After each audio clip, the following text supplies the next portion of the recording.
Hello guys! Hello Aquarius! Welcome dito sa aking channel Aquarius. Alamin natin kung anong messages, vibration, gabay energy para sa inyo lahat. Aquarius, hold the course, staying focused. Wow! First month ng 2024 Aquarius is kailangan mo daw mag-focus. Playing safe.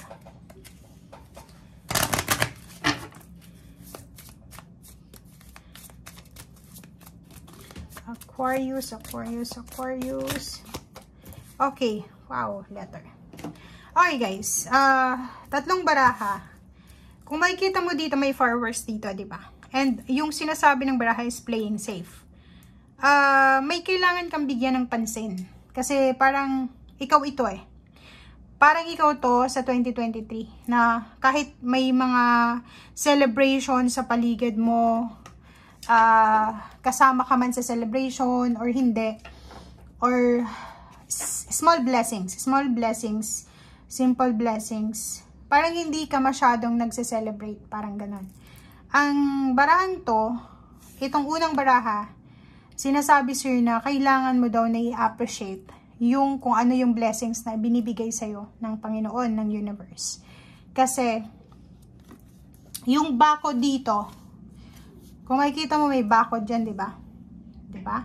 Parang, tapos yung tingin mo, hindi doon, hindi ka nakaharap sa fireworks.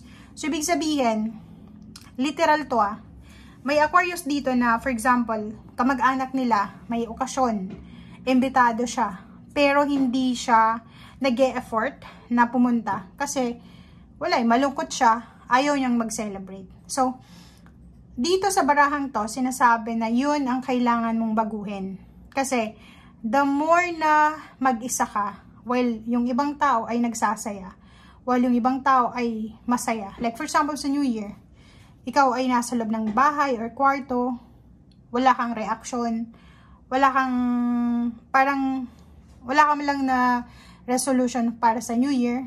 Sinasabi ng baraha dito, sayang yung pagkakataon. Kasi 6 balance. And yung ina-attract mo dito, pag halimbawa, maraming pagkakataon sa buhay mo na kahit may celebration, malungkot ka. Hindi naman natin yun pwedeng puwersahin ka na maging masaya. Pero, the more na malungkot ka, while may nagse-celebrate yung pamilya mo, yung kaibigan mo, yung mga tao sa paligid mo, parang ina-attract mo yung kalungkutan yan. Diba? Kaya yung mga tao, diba, mahilig mag-celebrate kahit wala namang isi-celebrate kasi kailangan natin i-celebrate ang buhay. Kailangan natin na baguhin yung ating emosyon. Okay? May mga may mga tao na kahit walang celebration, gusto nilang mag-celebrate kasi minsan nakakaramdam sila ng lungkot. So, gusto nilang medyo ma-divert yung attention nila, yung lungkot nila. Okay? Okay, 27-9. Sinasabi ng baraha dito na posibleng ikaw to, may susulatan ka, may message kang gagawin, magme-message ka sa isang tao, or pwedeng ikaw ito na kailangan mo mag-focus ngayon dahil may mensahe or dahil may good news, may balita ka na mapapansin or may balita kang matatanggap. Okay? May balita kang matatanggap galing sa malayong lugar, galing sa ibang tao. Okay? Sinasabi ng baraha mo dito na mag-focus ka. Focus ka. Like, may Aquarius kasi dito na yun ang sabi ko sa'yo kanina. Ang dami-dami mong kailangan i-celebrate. Huwag kang masyadong mag-focus sa financial. Like, relationship din. Huwag kang mag-focus na, okay, mag-celebrate lang ako kung perfect yung relationship ko, perfect yung family ko. Wala akong problema sa pera. Kasi, ano yun mga superficial yun. Yung good health, yung buhay ka ngayon, pwede mo yun na i-celebrate. So, wag kang magmukmuk dyan. January, wag kang magmukmuk. Kasi, dapat i-manifest mo or dapat i-attract mo. January pa lang, i-attract mo na yung prosperity, abundance, and happiness. Pero kung malungkot ka, pagpasok pa lang ng January, magiging malungkot ka talaga sa buong taon. Okay? So, yun ang sinasabi ng baraha sa'yo. Focus tayo sa positive. Okay.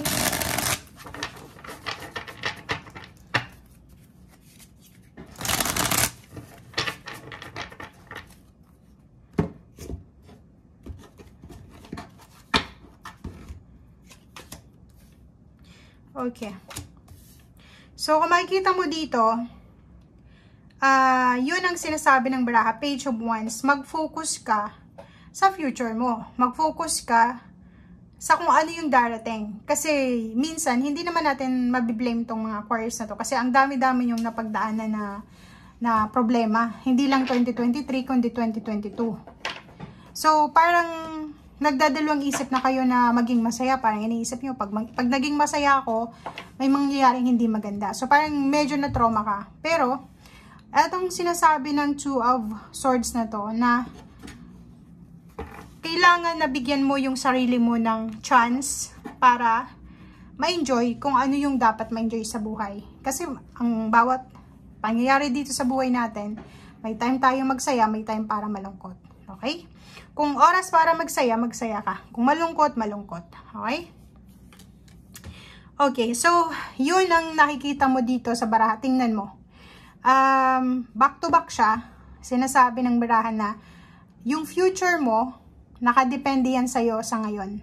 Hindi yan kahapon. So, if ever man na gusto mong maging maganda yung Page of Wands mo, yung future mo, looking forward sa future, make sure na ngayon pa lang trabahuhin natin. So, okay. Tanungin mo yung sarili mo, Aquarius. Gusto kong maging masaya sa buong taon ng 2024. Pero, January pa lang, malungkot ka na. Paano ka magiging masaya? So, yun, trabahuhin natin. Control your emotion. Trabahuhin natin yung success natin. Okay, and be at peace. Huwag mong masyadong dibdibin. Huwag mong personalin lahat ng nangyayari dito sa mundo. Have peace in your mind, body, and spirit. Prayer, motivation, meditation. Pahinga yung kailangan mo. Kasi parang nakikita ko sa'yo dito, Aquarius, naguguluhan yung iba. Naguguluhan kayo sa kung ano ba talaga ang kailangan kong gawin. Kasi parang lahat ng ginagawa mo, pumapalpak siya. So, take a rest. And take a rest and let go ng mga bagay-bagay na hindi mo kayang kontrolin. Kontrolin mo lang yung emotion mo. Pero, yung mga bagay-bagay na hindi natin kayang makontrol, wag na wag mo yung kukontrolin. Kasi, dun lalabas yung negativity, yung depression. So, if ever man na yung problema mo is lugar, like, hindi ka na masaya sa trabaho mo, hindi ka na masaya sa lugar kung saan ka nakatira, diba? Let go, move on. Kasi, yun nga yung sinasabi ng baraha mo sa'yo eh. Bakit ka malulungkot? Bakit ka magtitiis sa isang relationship, sa isang trabaho, sa isang lugar na malungkot ka, na naghihirap ka? Which is, mayroon naman na ibang lugar na pwede kang maging masaya. Diba? So, yun guys, ang sinasabi ng baraha. The moon. Diba? Ang lungkot mo eh. Huwag mong masyadong dibdibin. Yung nangyari sa 2022-23, tapos na yon. So, looking forward ka na dapat dito sa future. Okay? Thank you guys. Bye!